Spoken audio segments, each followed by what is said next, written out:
Hola, ¿qué tal? Sean bienvenidos a otro nuevo video. En esta ocasión, el análisis táctico de lo que fue el partido de vuelta de cuartos de final entre las Águilas del América, que ya están en semifinales, y el Pachuca, que fue una grata sorpresa y revelación, pero que bueno, todavía tendrá la final de CONCACAF Champions Cup. Así que creo que eso será muy útil para los dos equipos y aficionados en general al fútbol. Así que justamente acá tenemos la pizarra táctica para poder hablar de cómo se plantó el equipo de André Jardine, qué fue lo que hizo Almada y muchas cosas más. Así que justamente arrancaría con la alineación del América, que fue un 4-2-3-1, con algunas sorpresas y variantes que ya viene preparando desde este cierre de temporada, pese al momento bajo que vive el América. En la portería estaba Luis Ángel Malagón, acá estaba Igor Lichnowsky, cerrando también Ramón Juárez. Por la izquierda aparecía Chicote Calderón.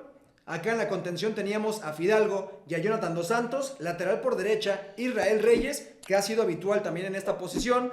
El mediapunta o enganche, Diego Valdés, que no vive un muy buen momento y creo que no hace un muy buen partido, aunque finalmente da la asistencia para el pase del América a la siguiente ronda. Por la banda de la izquierda, y aquí nos centraremos mucho, jugó Alex Cendejas. Él es zurdo natural, pero está acostumbrado a jugar a perfil cambiado para enganchar al centro. Así que te explicaré algunos movimientos interesantes que hacía Cendejas. Por la derecha, aquí estaba Javairo Di Rosun y en la punta, Henry Martin. Así era el 4-2-3-1 de las Águilas del América.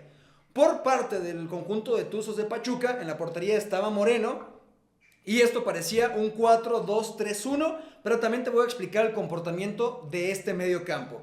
En la central aparecía Cabral acompañado de Micolta. Una de las sorpresas principales fue justamente la inclusión nuevamente de Cabral y darle banca a Sergio Barreto. Después también por la banda de la izquierda estaba Brian González y por la derecha el Chaca Rodríguez. Volanteando justamente también por acá, ahí aparecía Rodríguez. Después teníamos la doble contención compuesta de Nelson de Osa y de Pedraza, que ha sido fundamental en el equilibrio de este medio campo. Eric Sánchez, como lo que podría ser un enganche, Salomón Rondón en punta y por la izquierda el marroquí Usama Idrissi. Esto fue lo que planteaban entonces los dos equipos de inicio.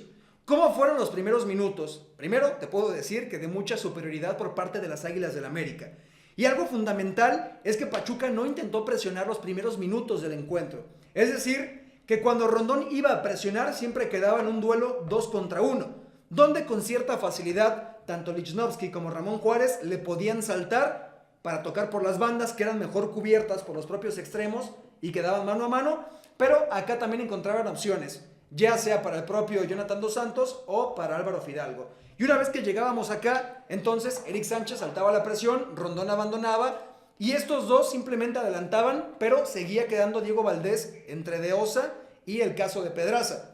Aquí fácilmente también limpiaban a Sánchez y podían saltar directamente con Jonathan Dos Santos. Recorrían marcas, bajaban algunos jugadores de Pachuca, el propio Eric Sánchez y formaba un medio campo de 3. Esto cuando los saltaban con facilidad en la presión. El problema es que si seguimos aislando esta jugada, podríamos notar lo siguiente. Valdés está en inferioridad también contra los dos pivotes o contenciones de Pachuca y el caso de Henry Martin, que está disputándose también un duelo contra los dos centrales de Tuzos. Los manos a manos estaban por fuera realmente en lo que aparentaba el esquema. Digamos que acá la solución que buscó André Jardine fue cerrar a Alejandro Cendejas y de esta forma ya estaban emparejados, un 2 contra 2, y mientras el Chaca parecía preocuparse un poco por Cendejas, se cerraba mucho más de lo habitual y esto le abría prácticamente un espacio y todo el carril a Chicote Calderón para que pudiera arribar hasta línea de fondo. Por características, Chicote es mucho más ofensivo que Israel Reyes. De hecho, Reyes no suele superar los 3/4 de cancha con facilidad o de forma habitual. Y por las características también de Javairo Di Rosun, lo normal es que él buscara tanto por fuera como por dentro. Maneja bien los dos perfiles, tiene profundidad, pero también tiene la capacidad para arrancar en diagonal hacia el interior del área, que de hecho lo hizo en los primeros minutos. Pero una vez que esto estaba emparejado, lo que hacía Cendejas es que no era tomado por una referencia de marca, sino que siempre buscaba el espacio entre Cabral y el espacio también entre el Chaca Rodríguez. Acá muchas veces con pases interiores desde los pies de Fidalgo le encontraron posibilidades de enfilarse al arco, de meter un centro y que Henry quedase mano a mano contra Micolta. Creo que los cierres defensivos de Pachuca fueron bastante buenos y pulcros a lo largo del partido. Esto como parte del cómo construía América. Si adelantamos el tiempo y el reloj aproximadamente al minuto 20 y regresamos a Chicote a su posición, cerramos a los contenciones también y volvemos a la figura inicial, con Zendejas un poco más cerrado quizás y Javairo un poco más abierto. Si volvemos a esto justamente, Pachuca comenzó a presionar mucho más después del sufrimiento que tenía, tanto gracias a Moreno, se salva del 1-0, como también el trabajo defensivo, pero esta superioridad que comenzaba a generar América, sobre todo por izquierda.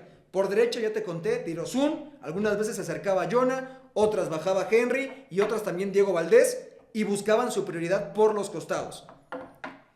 Después, ahora sí llegando al minuto 20, lo que comenzó a hacer Pachuca es que el propio Pedraza era el que rompía la presión, es decir, abandonaba a Diego Valdés, que podía tener acá, ya sea para que se encargara de él el propio de Osa, o adelantar a uno de los centrales y defender mano a mano, por ejemplo, Micolta con Valdés y Cabral con Henry Martin, y entonces Pedraza tenía dos opciones.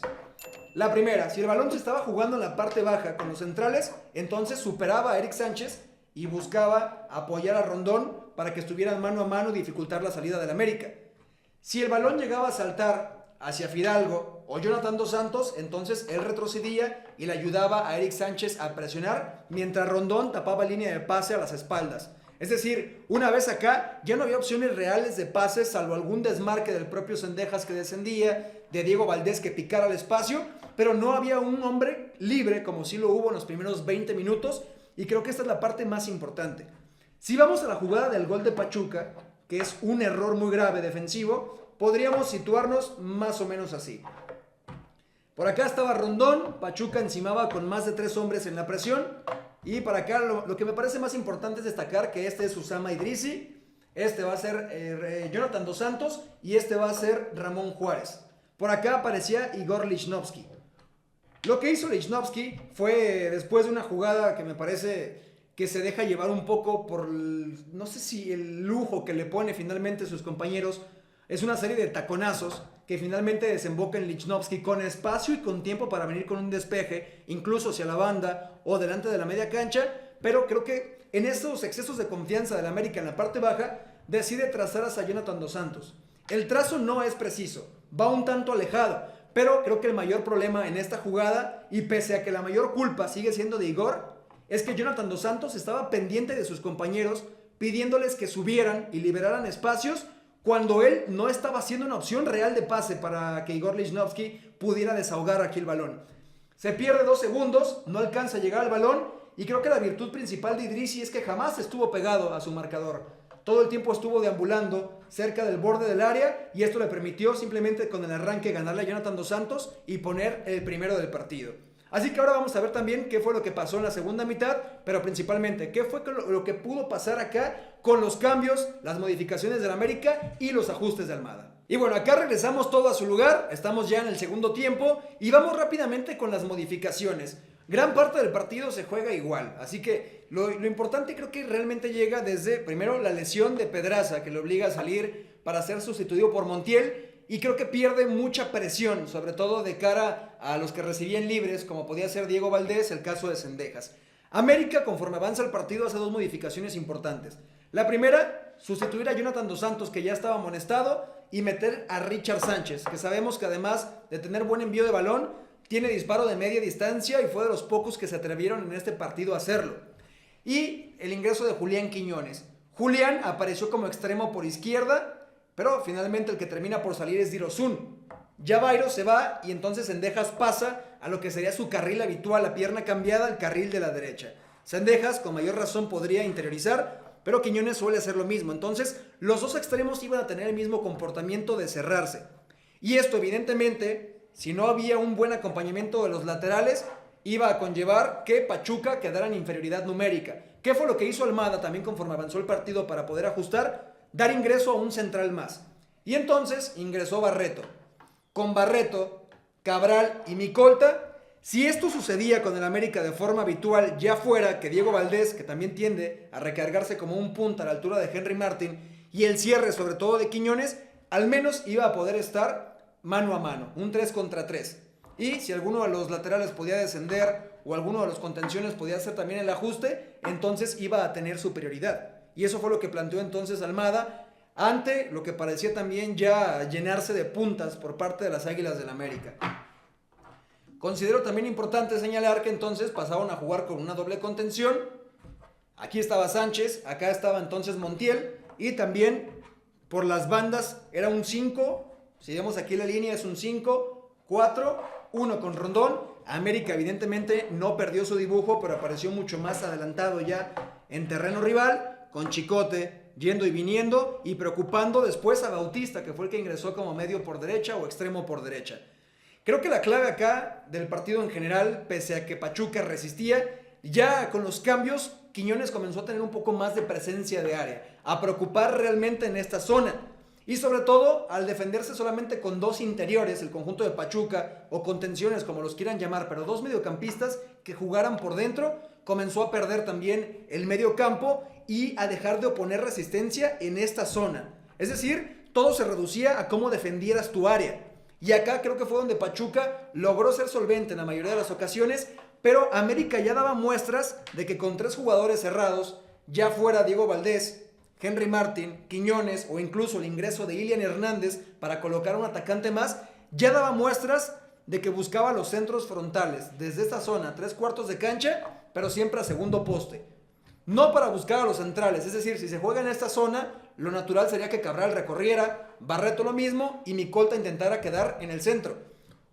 Un envío desde esta zona automáticamente deja fuera al menos a uno de los tres centrales que planteó Pachuca. Lo que hacía que también con un arribo del propio Israel Reyes o incluso Lichnowsky, que acaba el partido como delantero, cargara de esta forma al carrilero por izquierda y le dejara un duelo de 2 contra 1. Y de hecho, así como están viendo la tableta, podemos todavía recargar unos en una zona un poco más baja, pero así es justamente como llega el gol del América. Una jugada por la banda de la izquierda, que todo viene desde un saque de banda. Más allá de para quién era, si le había tocado América o Pachuca, creo que no puede ser un pretexto para los Tuzos haber defendido tan mal tantos metros. Porque les limpian la zona, dejan de correr a presionar y de esta forma Diego Valdés tiene mucho tiempo y espacio para sacar el centro. Ahora sí, volviendo al tema del área de Pachuca, el problema fue que al carrilero o lateral lo dejan solo en un duelo 2 contra 1.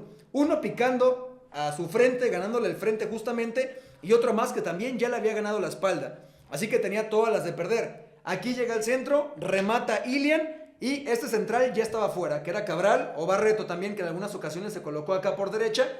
Y Quiñones lo que hizo fue que tuvo una reacción mucho más rápida que la del central o líbero que estaba en esta zona, simplemente para llegar a rematar. Pero creo que el acierto del América fue detectar los espacios a segundo poste, comenzó a intentarlo, a cargar el área y a buscar simplemente con envíos, en un muy buen envío de Diego Valdés, que finalmente estuvo fino entonces en esta jugada. Así que esto es el análisis. Considero que América fue superior a Pachuca en uno de los 4 partidos que jugaron recientemente, es decir, los de CONCACAF y los de estos cuartos de final de Liga MX. Creo que América realmente sí logra superar y también de forma merecida está en la siguiente ronda de semifinales enfrentándose muy probablemente al Guadalajara. Así que nada, gracias por ver este video, también estén atentos porque vendrá un análisis de lo que serán las semifinales de Liga MX, como siempre, táctico, aquí con la tablita, soy Manu Villaseñor.